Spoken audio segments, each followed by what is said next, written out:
nelle giornate di ieri, cari amici e cari ascoltatori, è stato pubblicato nel mio canale uno short tratto da un video di Linda Moulton Howe, che è una famosa giornalista americana. Ma prima di arrivare a spiegarvi chi è Linda, voglio spiegarvi appunto perché sto facendo questo video. Dicevo che è stato pubblicato questo video che mostrava un disegno di alcune persone di tutte le epoche, di tutte le età e di tutte le razze, conservati in una specie di scatola di cristallo, no? Tante scatole di cristallo con questi esseri umani dentro. Molti mi hanno chiesto, siccome nello short non era ben spiegato che cosa fosse, anche perché era sottotitolato in quanto era tratto appunto da un video di Linda Moulton Howe che appunto parla in inglese, e molte persone non capivano che cosa fosse quell'immagine, cosa volesse dire quello short. Ed è in realtà è vero, non era molto chiaro nello short, per cui voglio adesso, spiegarvi brevemente di cosa si trattava e cosa vi sto per mostrare dopo questo mio chiarimento.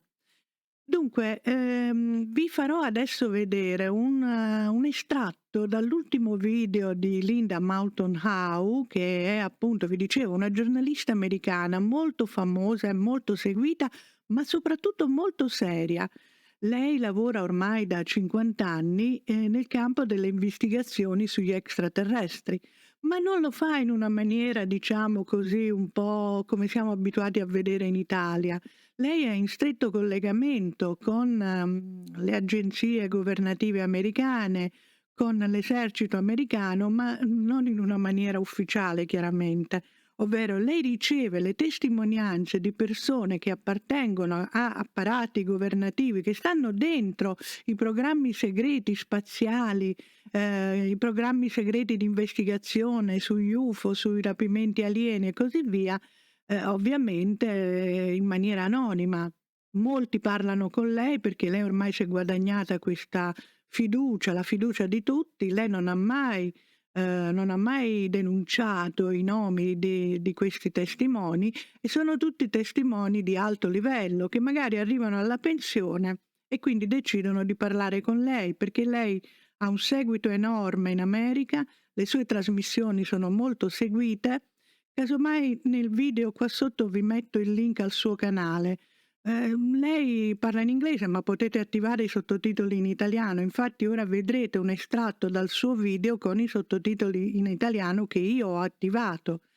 E cosa ci dice in questo video? Sono qua a parlarvi di questo perché diciamo, è un evento, un fatto un po' particolare che molti addotti hanno riportato e che lei sta cercando diciamo, di sbrogliare, sta cercando di sbrogliare sta matassa, chiedendo a tante persone che sono state "rapite" tra virgolette dagli alieni se hanno avuto la stessa esperienza, perché lei vorrebbe comprendere questo fatto.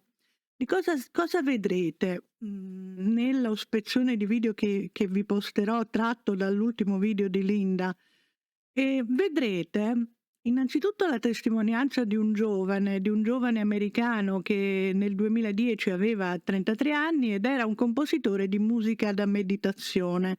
E un giorno, mentre lui stava meditando, si è ritrovato immediatamente sbalzato in un'altra realtà. Si è svegliato dietro un tubo di vetro, una scatola di cristallo, e ha visto 2 esseri alti, bianchi, completamente bianchi dalla testa ai piedi. Uno di loro si è girato verso di lui e lui ha compreso che questo essere gli stava trasmettendo: "Ma com'è che ti sei svegliato? Perché tu non dovresti essere sveglio". Poi questo essere ha fatto un gesto con la mano, lui, ha riperso i sensi e si è risvegliato immediatamente a casa sua, nel seminterrato di casa sua, ma era molto confuso perché questa cosa lo sta tormentando da anni, lui dice, vorrebbe capire che cosa è successo. E questo è il primo episodio. Il secondo episodio che Linda racconterà è la testimonianza che lei ha raccolto in un suo libro, che è Sguardi su un'altra realtà, volume 2. Questa donna si chiamava Betty, si chiama ancora Betty, è ancora in vita, e lei è stata anche lei addotta e portata in questo luogo, non si sa se non è ben chiaro se fosse un laboratorio, una navicella spaziale, non è ben chiaro, e lei aveva visto, l'aveva poi disegnato, lo vedrete nello spezzone del video, tutte queste scatole di cristallo con tante persone, tantissime persone di tutte le epoche e di tutte le età e di tutte le razze, soprattutto, chiuse dentro queste scatole di cristallo in una specie di sospensione, di vita in sospensione. E lei aveva chiesto a questi esseri che lei chiama gli osservatori, in inglese the watchers, che lei dice hanno osservato la Terra da milioni di anni, quindi hanno accompagnato la nascita dell'umanità, ha chiesto a questi esseri perché tenessero queste persone in queste scatole, e loro le hanno spiegato che siccome sulla Terra noi stiamo distruggendo la natura, e tra l'altro veniamo avvelenati con ogni sorta di veleno, no? Voi lo sapete, i siretti che hanno iniettato a tante persone, i veleni che mangiamo, l'inquinamento, il cibo che non è più sano. Ecco, e loro dicono, anche per la presenza di molti batteri sulla Terra, dicono che la razza umana andrà a diventare sterile, e allora loro conservano il seme dell'umanità, di uomini e donne, affinché la forma umana non vada persa nell'universo, e quindi loro con questi semi che hanno conservato dell'umanità potranno poi ripopolare la Terra. Linda nel suo video fa un appello a tutti, ovviamente lei lo fa in inglese, poi io lo posso fare anche qui in questo canale, alle persone che hanno avuto esperienze simili e che hanno visto nei loro rapimenti, chiamiamoli rapimenti, ma tanta gente ormai dice che non sono rapimenti, ma sono, diciamo, delle manipolazioni genetiche che possono aiutare l'umanità. Tant'è vero che lei parla di un ingegnere aerospaziale che le ha detto di essere stato rapito dai grigi, che gli hanno guarito il cuore, che lui era malato di cuore. E quindi se anche fra di voi c'è qualcuno che ha visto questi tubi con dei corpi dentro, con dei corpi in sospensione, lei sta raccogliendo tutte queste testimonianze perché vorrebbe creare un quadro d'insieme per comprendere meglio di che cosa si tratta. Quindi con questa spiegazione che vi ho dato, adesso io vi invito a guardare lo spezzone di video che ho tratto appunto dal video molto più lungo di Linda, che è appunto stato pubblicato sul suo canale earthfiles.com, e quindi vi auguro una buona visione. There are the many other mysteries related to outer space, and specifically the many humans who describe interactions with non-human beings face to face or in vivid dreams.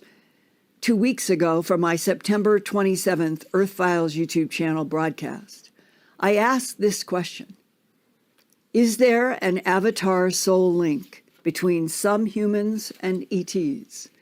That question first came up when I was writing my third book, Glimpses of Other Realities, Volume 2, High Strangeness, in the early 1990s. That's when some UFO abductees were sketching clear glass tubes with light shining from the top and bottom onto tall blonde-haired, tall black-haired, tall red-haired, tall brown-haired, and some shorter human bodies, seemingly all in suspended animation in these preservation tubes. One female abductee was told she would undergo, quote, translation into the light, close quote. One short, 5-foot-tall human female abductee named Juana Lawson from New Jersey had experienced transference into a tall, thin, female, white-skinned, black-haired humanoid body preserved in a clear glass tube. I asked her, what did the tall ETs want to accomplish? Juana answered, quote, they wanted to take a sub-creature and evolve it to the level that they are on and prove it could be done. But why? To prove that what is not pure and good could be made pure and good. So is the soul the major challenge? Are tall beings inserting the experimental preserved bodies with souls? Juana answered, quote, no, with their genes, taking from themselves and putting their genes into the fetuses of the human entity. Each time you do that, you get a higher evolution to teach love, unity, oneness with this conscious universe, close quote. In our discussions in the early 1990s, Juana Lawson stressed that the tall extraterrestrials genetically experimenting on Earth say, quote, there are many humans that are positive. We will try to pick them up before Earth has destructions from nuclear weapons that can have a devastating effect on other dimensions and the entire galaxy, close quote. Those words were from an interview that I did in the early 1990s.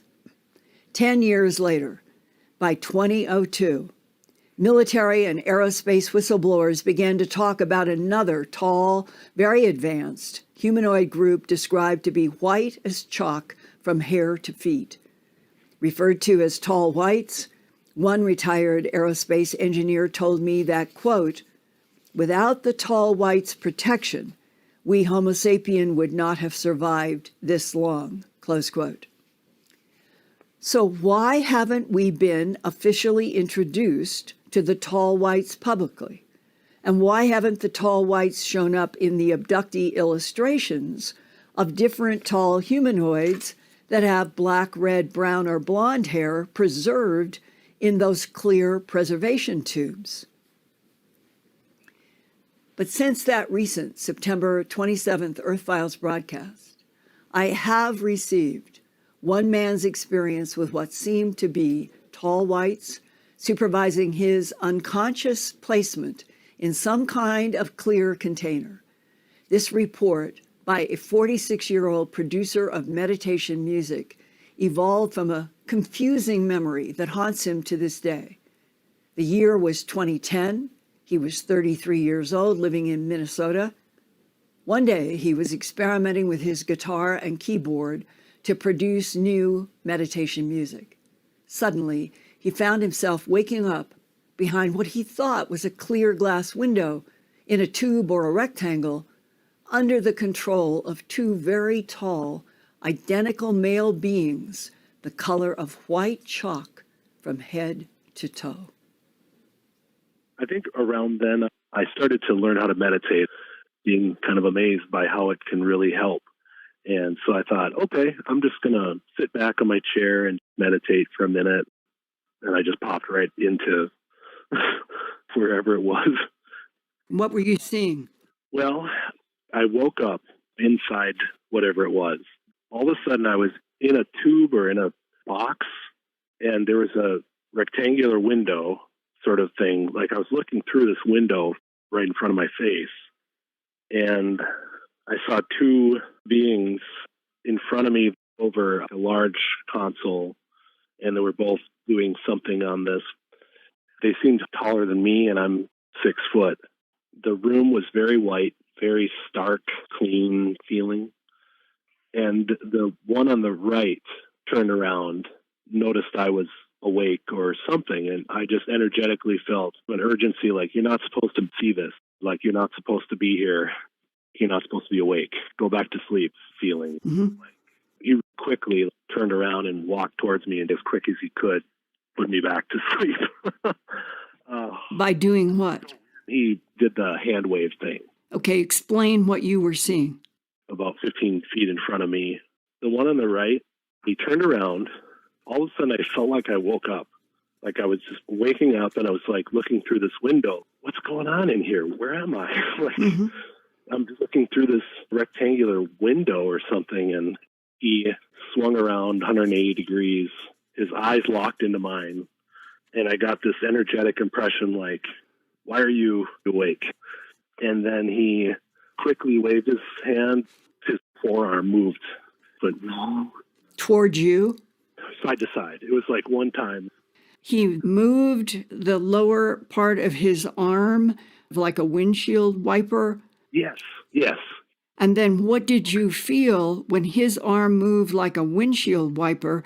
And what happens? Yeah, so he moved his arm from one side to the other, and then I just felt this, I guess, energetically. It felt, I could compare it to like a gust of wind, and then I was back to my normal self. But I felt kind of this, Are you still in the tube, and are they still outside together, those two? I was back awake But where are you back awake? in the basement at my house. Okay, so now you're in the basement of your house. What happens? I was really confused. I didn't quite know what that was all about. It felt real. It felt so real. If I'm understanding, just by waving his hand at you, you went unconscious again. Yeah, I snapped out of whatever. I just kind of came back into the basement. So describe in detail these beings that have that kind of control over you. Yeah, I remember them being male.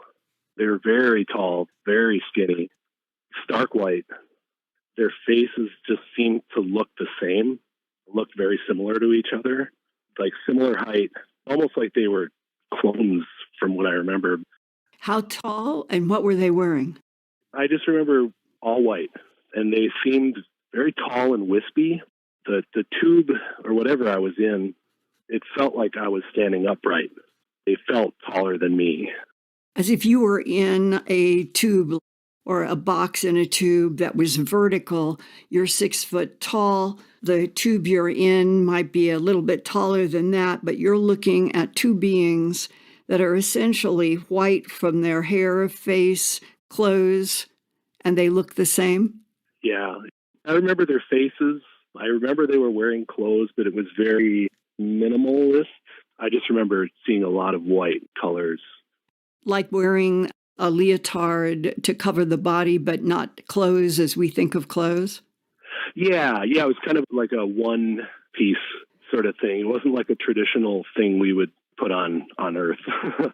Their faces, what would you compare their faces to in terms of human faces? Very white. I thought Nordic.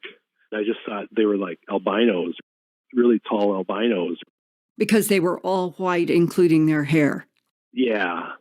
And you were not seeing blonde hair. I don't distinctly remember seeing blonde hair. The albino comes up because that is the one word that humans know when all color, the hair, the face, everything is white. And that's why it's important to know the albino impression that you have is because they were all white. Yeah. The color of the eyes. Silver, kind of bluish, grayish silver. Because they sort of glowed. Yeah. I never really knew what to think of this. You're talking to somebody who's interviewed a lot of people, and there are tall whites. And the tall whites are supposed to be spiritual and supposed to be allies of humans. Not many people have a close-up with the tall whites. Have you had any vivid dreams about either or both of those tall whites since? I haven't. I've had dreams where I've like shot up into a spacecraft and there's other kinds of beings. Holy crap. I didn't know there's this much variety out there. Another UFO abductee nearly 30 years ago also saw clear, transparent tubes and rectangles encasing many different races and ages of Earth humans.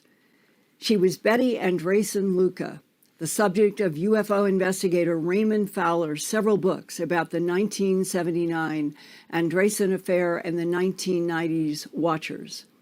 In 1996, when I was working on my third book, Glimpses of Other Realities, Volume 2, High Strangeness, I met and talked with Betty and her husband, Bob Luca, about their perspectives of the non-humans.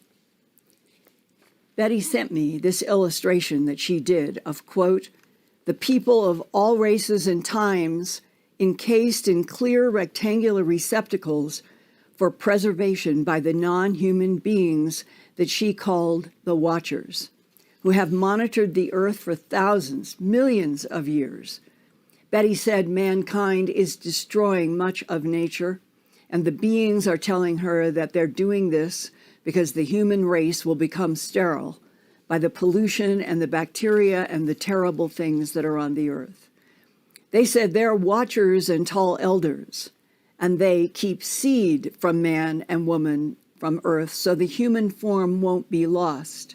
The balance of nature, all nature, including man, is in jeopardy, close quote.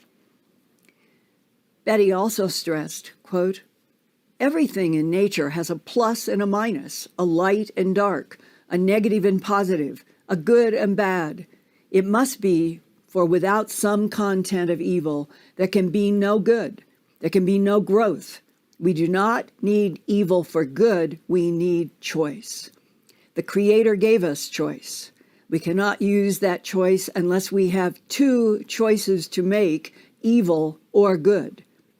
Evil on this dimensional plane must exist, close quote.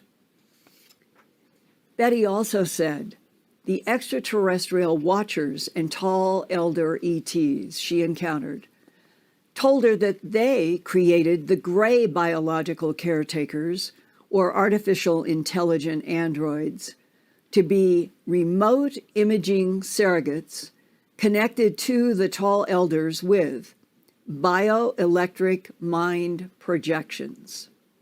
Betty asked, quote, what if humans are serving a similar purpose now as remote imaging surrogates for very advanced beings, but with free will to choose good or evil, close quote.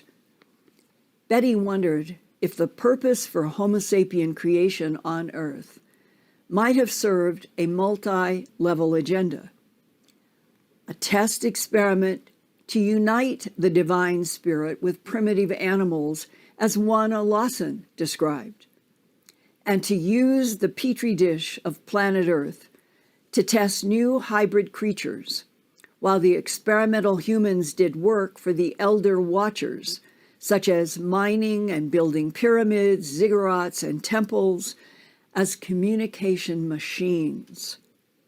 In the elder programs to harvest information from human souls, minds, and bodies, and from other Earth life, and perhaps even for use in different timelines and survival needs of time travelers.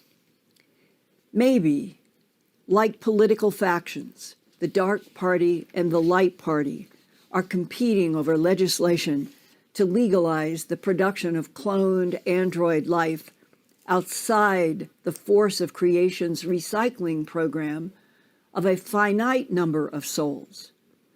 Maybe some souls are captured and put into clone bodies, which is fouling up God's process. Do clones receive souls? If there is a finite number of souls under a strictly regulated God force soul recycling program, then clone bodies and androids might end up outside that recycling reincarnation force. The full scope of the game board for souls, spirits, and bodies of humans, extraterrestrials, angels, time travelers, other dimensionals, might be beyond human ability to understand.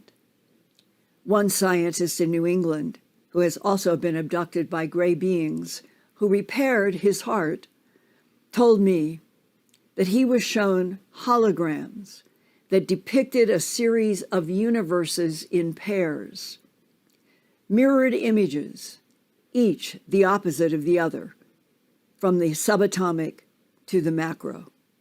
And he told me, quote, our universe is paired to another one, which is completely opposite of this one.